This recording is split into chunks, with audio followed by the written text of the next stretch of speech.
The 2025-26 Boston Celtics season was never supposed to look like this.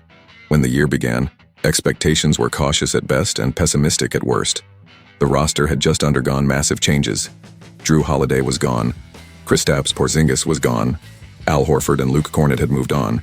And perhaps most devastating of all, Jason Tatum was facing the reality of missing most, if not all, of the season due to a ruptured Achilles tendon. For many fans and analysts, the story seemed written before the opening tip.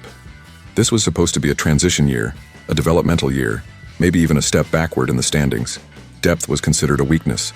The bench looked unproven, and questions outnumbered answers. Fast forward to the doorstep of 2026 and the Celtics have completely flipped the narrative. Boston sits third in the Eastern Conference with a 21-12 record, just a few games behind the top seed. They have won 7 of their last 8 contests and look increasingly comfortable competing with anyone in the league. Even more remarkably, they are doing it without relying on a superstar savior returning mid-season. This team is finding its identity in a very different way, not through star power alone but through cohesion, effort, and unexpected internal solutions. Jaylen Brown has been phenomenal and deserves enormous credit. Night after night he has played at an elite level, carrying the offensive load, defending at a high level, and setting the emotional tone for the group. His performance alone could justify Boston's success. But if you look deeper, the real story of this Celtic surge lies beneath the surface. It lives in the supporting cast. It lives on the bench, and more specifically, it lives in an unlikely pairing that may have quietly solved one of Boston's most glaring issues. That pairing is Hugo Gonzalez and Luka Garza. At first glance, there is nothing flashy about this duo. Neither was expected to be a centerpiece of Boston's rotation. Neither entered the season with real fanfare. But over the past several weeks, Gonzalez and Garza have become something far more important than anyone anticipated. They have become stabilizers, energy changers, possession winners, and according to advanced metrics, they have become one of the most effective combinations the Celtics have deployed all season. To understand why this matters so much, you have to rewind to the beginning of the year and identify the Celtics' biggest weakness: rebounding, specifically defensive rebounding. Early in the season, Boston struggled to finish possessions. They forced misses, played solid defense, and then gave opponents second and third chances on the glass. Those extra possessions added up. They stalled momentum. They extended defensive stands, and they turned otherwise solid performances into unnecessary nail-biters. Without Horford's positioning, without Porzingis' size, and without Kornet's length, the Celtics often looked undersized and reactive around the rim. It was not about effort. It was about structure and physical presence. And for a time, there was no clear answer. Then something unexpected happened.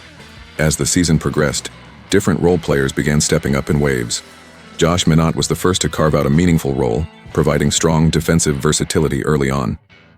Then Jordan Walsh followed, delivering impressive two-way performances that hinted at long-term value. Hugo Gonzalez soon emerged as another piece of the puzzle, bringing relentless energy, smart positioning, and a willingness to do the dirty work. And finally, Luka Garza began to make people wonder why he had spent so much time glued to the bench. When Garza and Gonzalez started sharing the floor more frequently, something clicked. Suddenly, the Celtics bench didn't just survive stretches without the starters. It dominated them. Over the past several games, Boston has leaned into lineups featuring both Gonzalez and Garza. According to league tracking data, those lineups have logged just under 80 minutes across the last 6 games. Normally, that would be too small a sample size to take seriously. But the results have been impossible to ignore. An offensive rating north of a 127, a defensive rating hovering around 90, and a net rating approaching plus 37. Even accounting for context and opponent quality, those numbers jump off the page. More importantly, they pass the eye test. The defining trait of these lineups is rebounding. When Garza and Gonzalez are on the floor together, Boston controls the glass. Missed shots turn into extra possessions. Defensive stops actually end with rebounds. The game slows down in a way that benefits the Celtics. It is not glamorous, but it is foundational. Rebounding is often the difference between winning and losing in the NBA, and this duo has turned a weakness into a strength. Luka Garza, in particular, has brought a physical edge that Boston badly needed. He plays with a constant motor, fights for position, and treats every rebound as if it might decide the game. Offensively, he sets solid screens, rolls with purpose, and creates space simply by occupying defenders. Defensively, he may not be the fastest big on the floor, but he competes, communicates, and uses his size intelligently. Hugo Gonzalez complements him perfectly. Where Garza provides bulk and presence, Gonzalez supplies mobility and disruption. He crashes the boards from the wing, jumps passing lanes, and brings an infectious energy that lifts the entire unit. Together, they form a bench backbone that gives Boston a consistent identity when the starters rest, and the ripple effects have been significant. Perhaps the biggest beneficiary of this pairing has been Anfernee Simons. When Simons arrived in Boston via the holiday trade, his scoring ability was never in doubt. But questions surrounded his defense, his consistency, and his fit within a team-first system. Early in the season, those concerns felt valid. Simons had flashes, but his impact wavered. Over the past few weeks, however, he has looked far more comfortable, and his best stretches have come alongside Garza and Gonzalez. With those two doing the heavy lifting on the glass and playing with relentless effort, Simons is free to focus on what he does best: creating shots, attacking space, playing decisively. The chemistry between the three has been evident, and while the sample size remains limited, the coaching staff's trust is clear. That trio has become one of Boston's most frequently used bench combinations, a strong signal that this is more than a temporary experiment. What makes this development so encouraging is that it does not rely on a single unsustainable skill. This is not about hot shooting or favorable matchups. It is about effort, rebounding, and physicality. Those things travel. Those things hold up in the playoffs, and those things give Boston a reliable formula when games slow down. There is still caution to be exercised.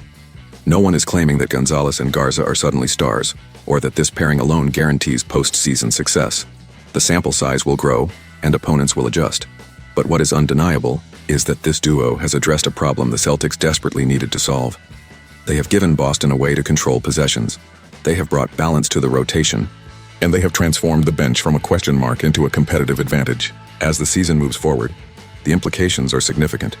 If these two continue to provide positive minutes, Boston may not need to rush into external solutions. The front office gains flexibility, the coaching staff gains trust in its depth, and the team as a whole gains confidence that it can win in multiple ways. In a season defined by uncertainty, the Celtics have found clarity in unexpected places.